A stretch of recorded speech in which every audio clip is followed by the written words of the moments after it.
Dewey, welcome back to the chatter. And today, I want to talk about ESG because there's this sort of question that's been hanging around recently, which is that do ESG funds actually create alpha?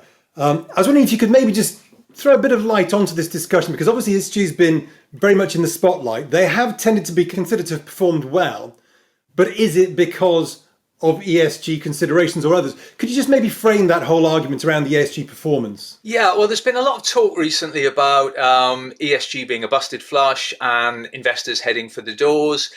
I've noticed, for looking at UK flows, that ESG funds, for the first time since the COVID market meltdown more than 2 years ago, ESG has gone into a negative flow. That's largely a factor because equities are in heavy redemption mode at the moment, and ESG funds look to be a casualty of that rather than people taking money off the table for ESG per se. Having said that, if you look at the year-to-date figures for ESG funds, I was looking at ESG global equity funds. They have significantly underperformed their, if you like, conventional equivalents. However, the oddity is, if you look at ESG global equity income funds, where investors have been shifting across the piece to try and get a bit more dividend uplift in this market, actually ESG equity income funds have been outperforming their conventional peers. So on the face of it, that doesn't make a lot of sense. What I did then was to take a deeper dive and look at their exposure on the most outperforming sectors and the most underperforming sectors. In short, year to date, that is oil and gas, and that is technology. Again, it doesn't come out particularly clearly. There's no major indicator of why this should be so. Although if you look at them combined, it feels like, for want of a better term, that what we're seeing is a combination of both these overweights and underweights feeding through. So it doesn't look like a particular ESG alpha impact, if there ever was one. It's a sector exposure. But to what degree, it's a little difficult to tell. If you like, the court is still out. And what sort of, when we say that the ESG has, it's been struggling over the last, few months or whatever with this equity market underperformance, but on a 3-year view, have they outperformed? And if so, by what sort of level? Are we talking significant outperformance, a bit of outperformance? What sort of outperformance was it, and over what sort of time period? If you look over, I was looking at mixed asset over various sectors and global equities. And if you look over 3 and 5 years, that outperformance has been considerable, particularly and surprisingly so, I guess, over mixed asset. In some of the mixed asset sectors, it's greater than the outperformance of global equity sectors, which is a bit weird when you think you would expect it to be dampened slightly by bonds. Now, that could be the result of active management. It could be a whole host of things. But again, unless you really go into a particular granular level, that's very hard to see. What we have seen across the board, though, is over the past 12 months, particularly over year to date, that lead has been eroded. And over the 12 months, you are generally starting to see ESG funds start to underperform.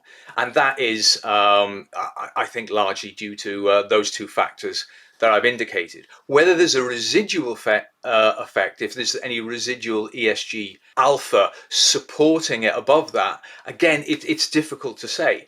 But then you've got to ask yourself, is that why ESG investors should be in these funds? And I think one of the good things that's happening in this market is there's a kind of a clearing out effect. Investors who were promised a free lunch on the back of ESG investments, having to think twice and maybe assess why you're going into these particular things. So you actually touched on a couple of very interesting elements there. The first one I just wanted to touch on was you talked about the sector weighting as being a key element, because it feels like, and I don't know if this is a fair point to say, that ESG has performed well because they've overweighted some things like tech stocks, which may not be your classic ESG stocks, but they were popular, they had momentum, and therefore they outperformed because they were momentum stocks, not because of ESG. Is that a fair thing to say? Yes, but I think there's a reason for that, because if you break ESG funds down into two particular types, ones that are the investor wants to, if you like, mitigate their risk and exposure to the heavily brown stocks like oil and gas, and the other sort of ESG fund or ESG investment, which is where you're funding the transition to a sustainable economy. If in the first instance you've got a fund that is, say, you want 10% less carbon emissions than the MSCI World, then you can get that by overweighting tech, underweighting ExxonMobil. If that's what the investor wants, that's what the investor gets. Is that going to help us achieve, for instance, Paris Agreement goals? No, it's not, but it may fulfill your role and what you asked for as an ESG investment. And they're included in ESG investments. Other ESG investments, actually, or ESG funds, will run a best in class screen. And so, for instance, you will go for best in class oil companies. And that will get through your ESG screen. Just as long as the end investor understands that's what they're getting, that's completely legitimate. I've been screening some funds on equity global and equity global income, where you've got oil and gas exposure that's 3-4 times above that of the MSCI World. But just so long as you understand that's what you're getting and why you're getting it, that's fine. Should it be ESG? Well, I think that's a rolling debate. Is it going to help fund transition to a sustainable future? I think that's very unlikely. On the other hand, you've got a much smaller group of funds that are targeting companies that they do see as making the transition to a sustainable world and a sustainable economy. Therefore, going forward, I mean, do we think that there has to be a much greater clarity on defining ESG, because there is still this sort of some people look at companies that create green products, but in creating green products they're terribly ungreen in doing it. And obviously, the other thing we've got to remember is that there's also the social and the governance side, which often gets overlooked. Do you think that needs to be a little bit more clarity? And do you think that funds need, the ESG funds themselves need to sort of have definitions around them? Because it seems that there's been this scattergun approach so far. Sucked in funds, got the outperformance, that kind of lost momentum. But it was scattergun. And so many people, when we talk ESG, they still just talk green environment and forget the S and the G.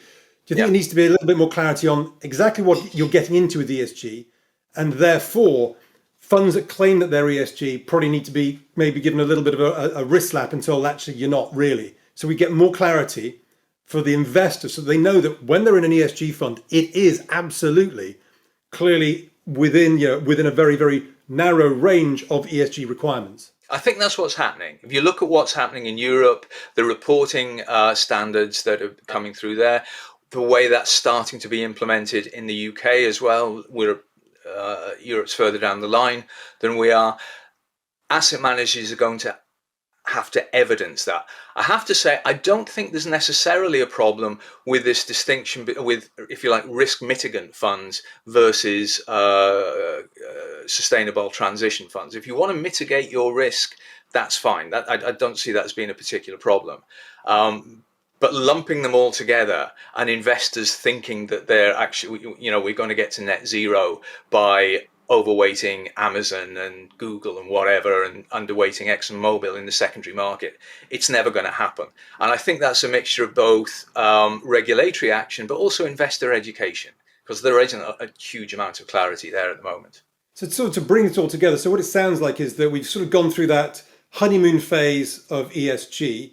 There's now a reevaluation of both realistic goals, realistic investments, and actually the stocks that may have led the charge so far are maybe ones which led the charge for alternative reasons. And now what the focus has to do is to those which are genuinely E, S, and G mandates.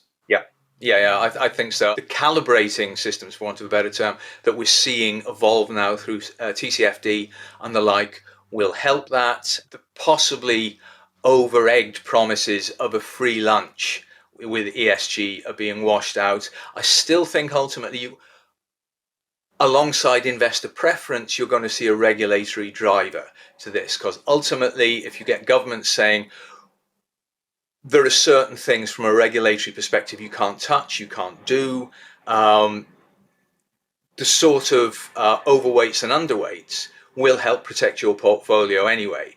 But a finer distinction as to investments that will make a difference. And investors themselves, and by this I mean asset managers, fund managers, being able to demonstrate and called on to demonstrate how those transitions will occur, I think would be a very important thing. But that's really where we can see the market going to over the next 2 to 3 years. And then just one last question on that, which is, I guess, in some ways, one of the most important things for investors is data, being able to actually follow these trends.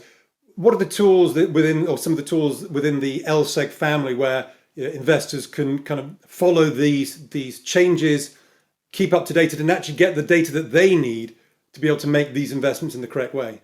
Well, you've got the stock-specific data that you can get on Workspace and Icon, which drills down to, and it's all very quantitative. So it's all made on declarations. There's no subjective views on this. And if you drill down through that, you've got the E, the S, and the G in a very, very granular fashion.